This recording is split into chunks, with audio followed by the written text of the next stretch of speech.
Welcome to Just Thinking. This is Mary Greendale. The title of this show grew out of a lifetime of curiosity about many different subjects. Some local, some global, and some in between. For each show, I will open with my thoughts and then bring on guests who explore the subject in greater detail. I hope the show inspires healthy discussions on camera and among viewers. To me, the sky's the limit when we are just thinking. Hi there. Well, I can honestly say this week the show has gone to the dogs. We are diverting from our normal serious conversations, and I've invited, that would be Spencer, who's trying to sit up, and Penny, who's lying down almost contentedly, but not really. She'd really rather be up. And they brought their dad with them, and that would be Rich Powers, and thank you very much for coming down. If you have been on Facebook at all, you'll frequently see pictures of Penny and Spencer because Rich is a photographer, and he tends to put up pictures of these dogs doing all kinds of antsy things, like we have a picture of them at the beach. I think it's Penny that's romping in the surf at the beach, and we have all kinds of little things that we'll throw in tonight. But for right now, let's start with, hi, Rich. Hi. So don't worry if they get up and they move or something like that. Don't panic. There's nothing in here that they're going to hurt. And Spencer wants to hold hands. That's what he does all day long. And tell us about Spencer. Spencer is almost 8. Oh, Spence. He is my second golden, and Penny is almost 5, and she's obviously my... he's my third golden, and she's my 4th. So I had Mandy and Misty were my first 2. Okay. And these two are related how? Spencer's brother is Penny's dad. So Okay. All right. So these the uncle. These animals all came from the same kennel, I assume. These 2 came from the same breeder. My original 2, they came from a different breeder, but the dad was from the kennel I got these guys from. Okay. And where's the breeder that you got these guys from? Upton, Mass. Lazy Days Kennels in Upton, Mass. Okay. And do they specialize in Goldens? Specialize in Goldens and Border Collies. But she does limited breeding. She doesn't do a ton. So she's a quality breeder. Okay. Well, my thing about these dogs is that they are the most gentle, affectionate, and will often, let them go, will often be seen having pieces of paper in their mouth that will say something like happy birthday, or actually we have the video of Boston Strong with whichever one. He's the one that likes to carry things. They both do, but he's the one he seems to have the real propensity. He's much better at it. Yeah, he likes to do it. And they are both just charming, charming doggies. Can we see your face? No? You want to hide your head? Okay. No, So, Rich, what I wanted to talk about was specifically, how did you go about training these guys? I mean, they really are remarkable in that, you have them in your shop downtown, you have them in videos, you have them posed in pictures, including the one you did with my grandson. They'll sit and do what you tell them to do. How'd you do that? Well, these 2 came into my studio before they even went home.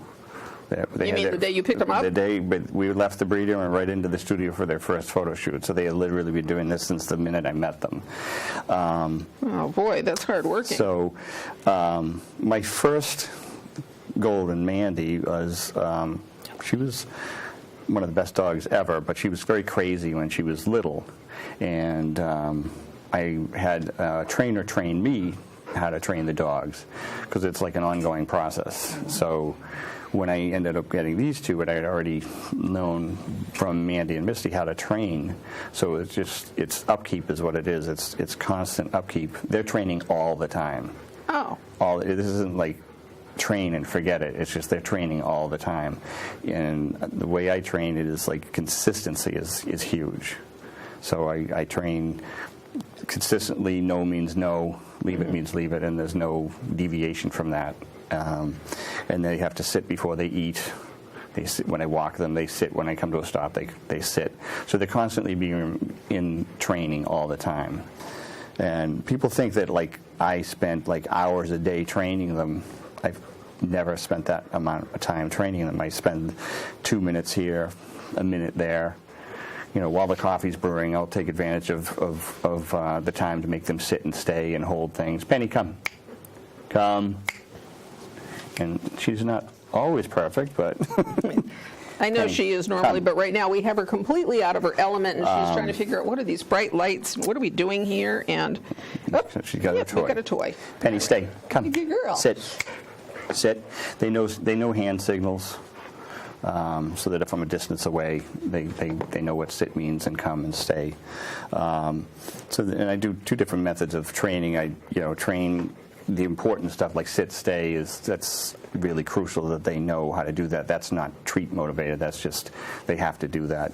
A lot of people will say, "Oh, my dog sits really well," and it's like, I brought treats. It's like, put those things away. The dog you shouldn't get a treat for sitting. That's How about for expected. coming when you call them? I mean, that one to me seems like the hardest one, and yet It's you going to ruin that? She likes to destroy. do you really care? No, it'll be a mess all over your studio. He's very gentle with toys. She's kind of crazy with it. But the recall is very important. It's one of the most crucial things to do, and you have to start that when they're super young. Treats are always helpful, but I used to do it almost like everyone, not always they wouldn't always get a treat every time they came, because Put some mystery into it. Yeah, and then it's like it's hitting the lottery. They I better come this time because this might be the time I actually get the treat. So, but recall was huge, and a lot of people will chase the dog, which is the worst way to do it, because then it becomes a game to them. Yeah. So if the dog's not in any danger and he's running away from you, run the opposite direction. Oh.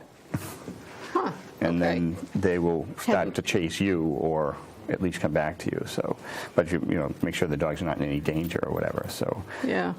When I started the recall, it was in a very small, confined area, Like inside a fenced area in or a fenced something. area, whatever, and you just get them to come, and then you throw in distractions like throwing balls over their head and stuff like that. So, there's a lot of good trainers that are out there will help you, train your dog, and they're really training you to train your dog. Rather than training the dog. Because the dog, Yeah. the people who excel at pretty much anything, not just dog training, anything, they put the time into it. And a lot of people get tired. They come home from work and they're like, "Oh, I'm tired. I don't have time to train my dog. I don't have time. I don't have time." I was like, "I don't have any more time than they do, but I have time when I'm doing nothing, like watching the coffee brew or something." So you just multitask. Just take 5 minutes and make the dog sit and stay. Yeah. And if it doesn't sit and stay, you just gradually lengthen the time it can stay, and if it doesn't stay, you just bring it back to the spot where it's supposed to stay and start over. And let me ask you, do you play tug of war with them? They play it on their own. Oh, they do. Will they play it together? I don't know. Here they You wanna might. try to get it? Penny's a little more playful. He's a little bit more chill. This is how now they'll play. Okay, They're adorable. We've lost control of them. That's now, all so. right. That's all right. Penny's an instigator. As you can see, she's trying to get him to play. Penny, get her to play. And Spencer is very much interested in dogs, other people and stuff. So now they're going to wrestle. So this is what they do in the studio to show off for people. So. All right. So while we're gonna cut here for a minute, and we're gonna show a video, and in that time, let's see if we can get them just to sit back down again. Come here, kiddo. Come on, bud. Come here.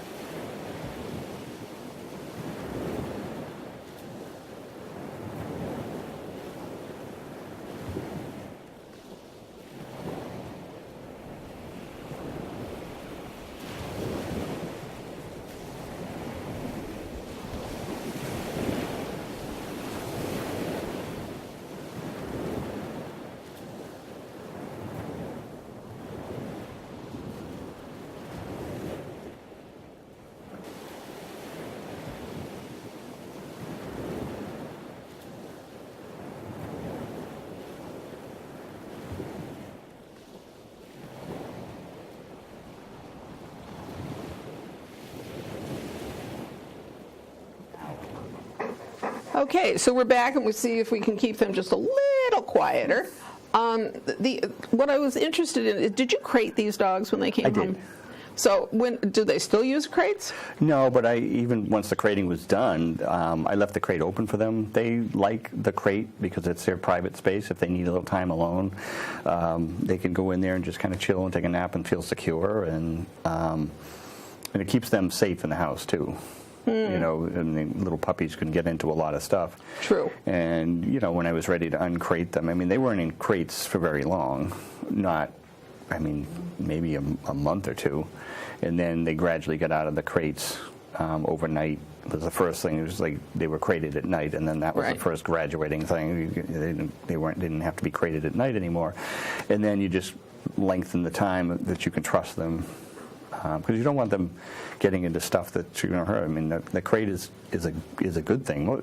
Most of the time when you're not with them, they're sleeping anyway.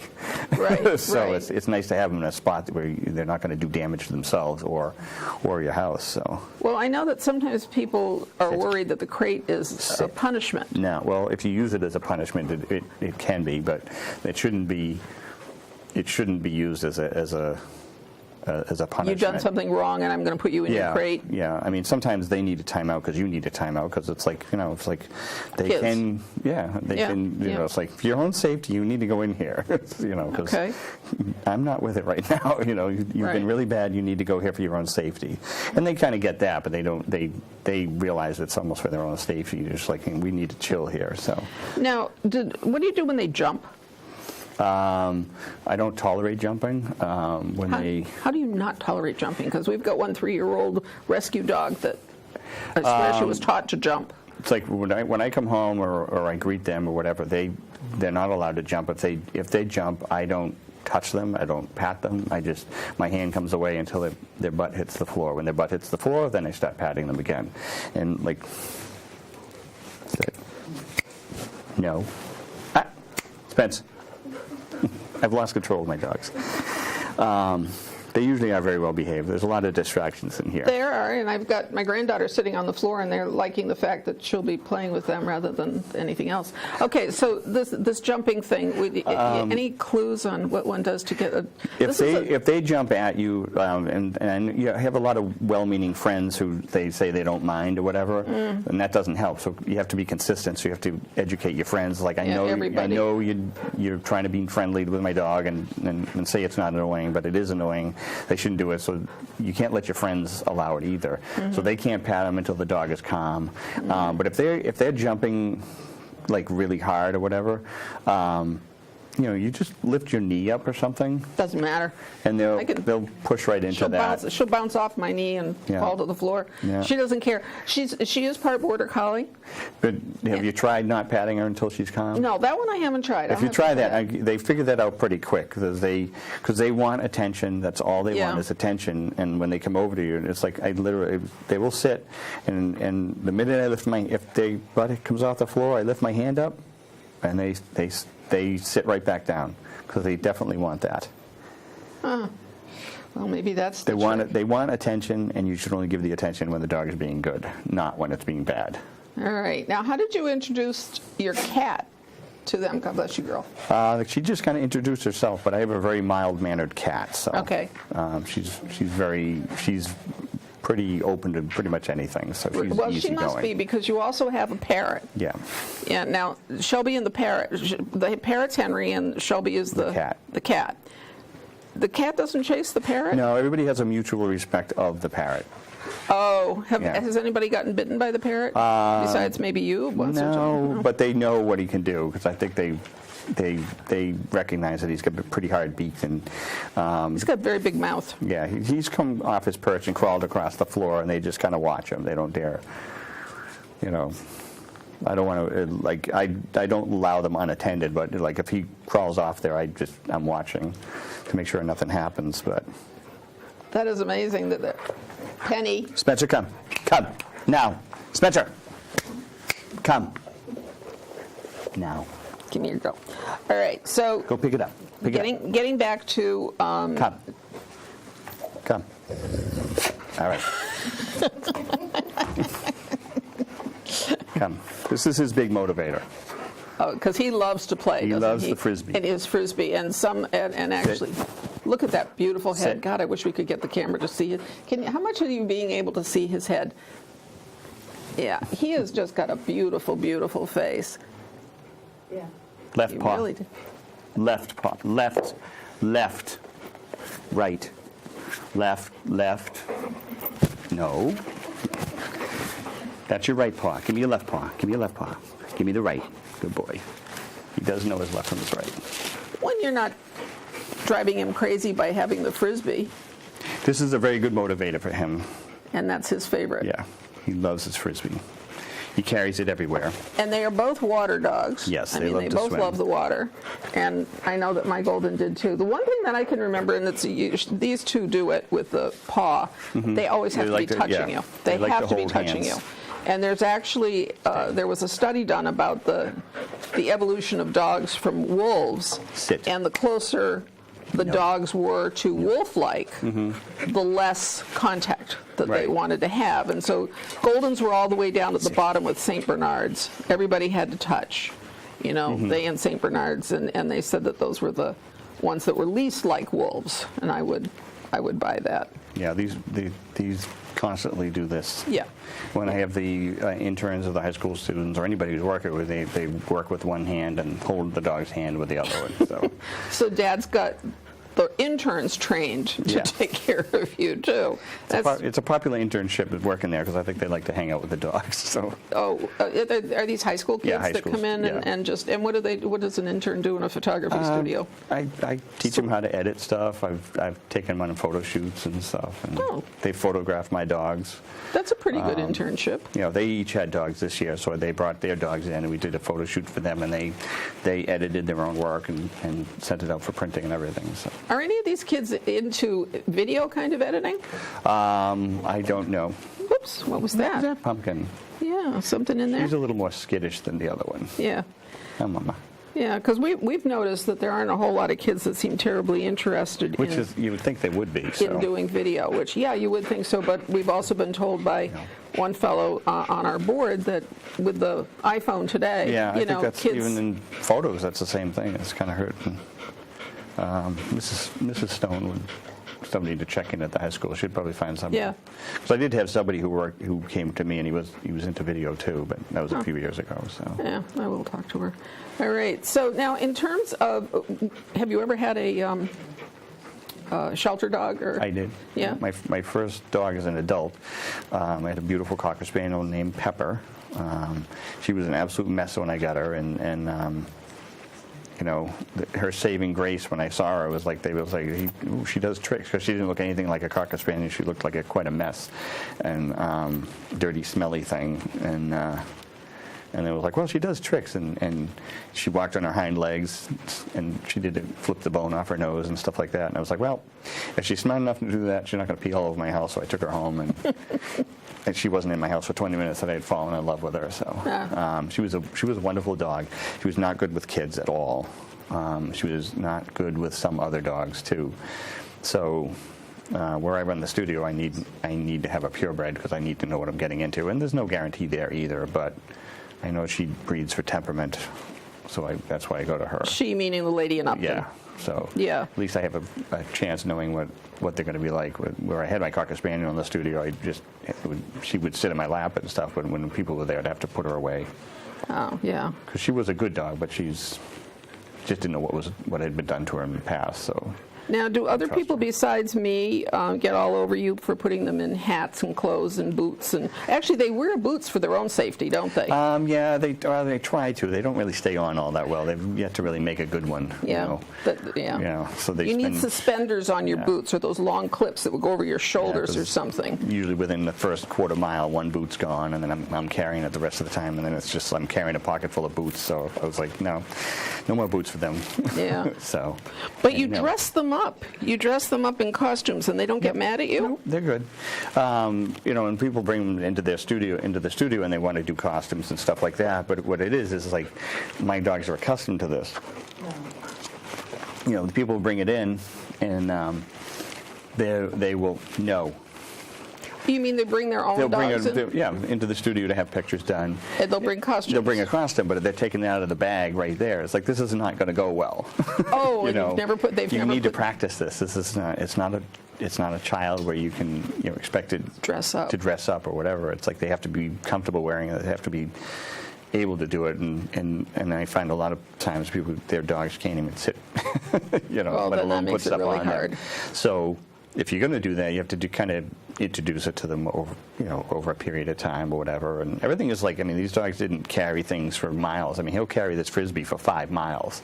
And that didn't happen the first day I gave it to him. Everything starts in small, and you just kind of build it up and build it up. And it's he has his own backpack, doesn't he, that he can carry stuff in? Yeah, and he went to the beach, he had a backpack, and he carried the umbrella. Yeah.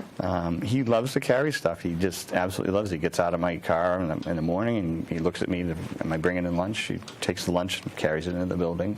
If I go to Coffee Haven, if I do get a muffin, I'm on a diet now, so not that you can tell, but if I get a muffin or something, I put it in a bag, he'll carry that bag with the muffin in all the way from Coffee Haven to the downtown. And he won't eat it? Nope. I don't know. And then, I think our dogs are challenged. and sometimes Penny wants to help too, so sometimes she'll take it from him halfway or something. So, and he's pretty good about letting her do it. So. Yeah. But he's definitely more consistent about carrying stuff and not. Well, they are letting it down. retrievers. They are used to. They have a soft mouth, and so they're good at that. Yeah. Although I don't know too many of them that want to go around carrying other people's things. They want to carry their stuff. But if we go to a shop or a lot of times we'll be at a shop, and my wife will go shopping or something, and she'll come out and hand him the bag. He'll walk down the street carrying the bag with whatever's in it. Now, how many people stop you with that? A lot. That must be a real. Yeah, that's got to be. Yeah. Girl and boy, you've got your back to the camera, and people are not seeing your beautiful faces. Come. Yeah, they got the beautiful faces. I'm tethered in here. Come here. Swing. Come. Sit. You. Sit. And down. How about going down for a little bit? Down. Now. Papa. Down. And that's a hand signal. I'm not threatening to hit them, by the way. Yeah. This means down. Yeah. I don't want people to think I'm like threatening my dog. This means down, this is sit, and this is come. Yeah, and then that means sleepy, maybe? Just a little? Stay. Don't move. All right, so when you're walking on the street, do you always have to have a leash? For their safety, yes. They don't need a leash, but I have a leash. Yeah. They walk right by me. They're trained to not walk on leash. But if there's an area where there's busy cars or something, if they're distracted and I'm not paying attention to them and they see something they want to go to, they do have minds of their own, so they will jump out into traffic without regards for themselves. So you definitely want to, I have leash on there more for their safety than anything else. Right. I don't need a leash. So when we go to open areas and stuff, they're not on leash. They don't need to. They come back, and when I first started walking with them, and it's like, no, hey, oh, you brat. Boy, can you turn around? Can you turn around? You stay. Can you turn around this way? They're really well behaved. I know they are. Not that you can tell. I know they are. That's a funny thing. You're being a bad boy. These studios. This studio is They didn't get a lot of bit exercise today, so because I had to have them prettied up for the camera. See that boy up there? Can you see the boy in the picture? Took him to the We took him to Holliston Meadows today to groom him up a little bit before we got in there. Oh, look at this. We forgot to tell Dad to shut off his phone. It's never on. That's a real disaster. Nobody calls me. I'm not popular. So. Here we go. All right. So are there any other tricks or stuff that we can learn? Because God knows. When you have them on off leash in an area, you should constantly bring them back to you just as an exercise. So when they're if I'm out on a trail or something, I want to be able to see them at all times. No. Sit. She says, wait a minute. No. He's getting his head pet. Put your pit up. So I would call them back just for the exercise of bringing them back. Okay. Just so you always want to be in control of them. The more control you have over the dog, the more freedom they're allowed. Well, that's true. That's true. Because I don't worry about them coming back. So that some people say I'm very strict at the training, but they have a very good life. Yeah. They go to work with me every day. They know the rules, and if they start jumping on people when they come into the studio, they're not going to see anybody. They're going to go out back. So I make sure that when people come in, they just kind of walk very chill over to them, and so but it's constant training. It's constant work. It's not. I've had people come up to me and it's like, "Oh, where did you get your dog? My dog's crazy." It's like, I got him the same place you got your dog. You know. What a pretty girl. Penny's my girl. Now, Down. she's getting a little tired anyway. Do they respond as well to Dory, your wife? Yes. They do? Yeah. Okay, so it doesn't. They're very much my dogs. When I'm not around, they're kind of depressed, but she can control them as well as I can. So, Yeah. and that's a good point too, because you want everything to be consistent. Yeah. You know, you can't be the only enforcer. So no means no, whether it's you or my wife or somebody else. It has to be the same. You can't just give it to them. It's like no means no, but not today. It's, you know, they're kind of simple-minded. So What's he saying? Simple-minded. he's a good boy. He is a very good dog. They're both very good dogs. And so, well, I appreciate the time that you guys have given me today to talk about we're going to try this. I don't know. My granddaughter Riley is sitting here in the audience, so to speak. What do you think? You think we can get Bailey to behave? It's going to be really tough. Sure you can. Well, the problem is that her owner is actually a 17-year-old boy, and he likes the fact that she jumps. Yeah. And so that's where the problem. That is the problem. Plus, yeah. I think that in some life, she came from the South. Who knows what she was doing for 3 years? She was taught to walk on her back legs. She is so good on her back legs and the way she jumps and stuff. Take stuff off the counter that way too. Well, it's not just that. It's almost like she was a performer or something at some point. So I don't know. But at any rate, one of these days, though. Well, if she likes to walk on the back legs, then teach it something that's beneficial by walking on the back legs, you know. Yeah, I suppose I could do that. I'm not quite sure what I think would be beneficial. I can't think of anything either. No, unless I could possibly use her to panhandle downtown. Yeah. You know, put a little sign on there. Put a little cup out there and say, please, donations. Yeah, well, that might work. You know, give me $1, my dog will walk around in a circle on his hind legs. So, you know, these guys do attract a lot of attention because they are well behaved and they do tricks and They do tricks. Smart. Is there a trick they can do? I don't know. It's like, and they like to carry stuff, pick things up. You know, that's yeah. Well, today may not be the day for tricks, and this is not. I don't think your favorite location. I wish you'd turn around and look at the camera, but Spencer, come, Spence. Spence. Oh no! Now we got Riley. We got somebody on the floor over there. I need you both here now. Come. All right. Turn your butt around. Come here. Turn around. All right. I want you to wave to the camera. Can you? They can do, but I have to be in front of them. All right. Well, then, you can't get up. I'm in front tethered, of them. right? Yeah, you're tethered. So. Can you wave? Wave. Can you wave? You wave. No. Wave. Hey, this is something they need to treat for. Wave. Wave. Riley, click Good your girl. tongue. Wave. Come on, Penny. Wave. Wave. You want to wave to me? Sit. Wave. That's a good boy. Good job. Good boy. Good job. You wave again? Wave. You want a treat? You got to wave. Yeah. Good boy. That's it. And I think with that, we're not going to push our luck. They wave good night every night. Unless going up the stairs. Yeah, they go up to the top of the stairs, they get to the top of the stairs, they turn around, and then they wave. Every night. I don't know. I can tell him to go pick stuff up, and he'll go get it. Yeah, you're good dogs. Thank you for coming and talking to us. Pick it up. All right. Good job. Okay, well, I am going to sit here and just pet the animals for a couple of minutes.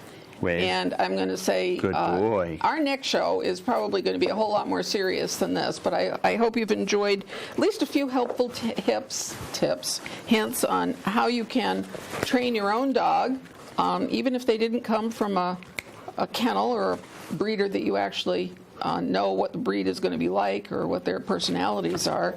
But yeah, you want me to play too. All right, I'll play. We're going to play now. So thank you very much for joining us, and we will be back very soon. Look, now we've got the game of tug of war between them.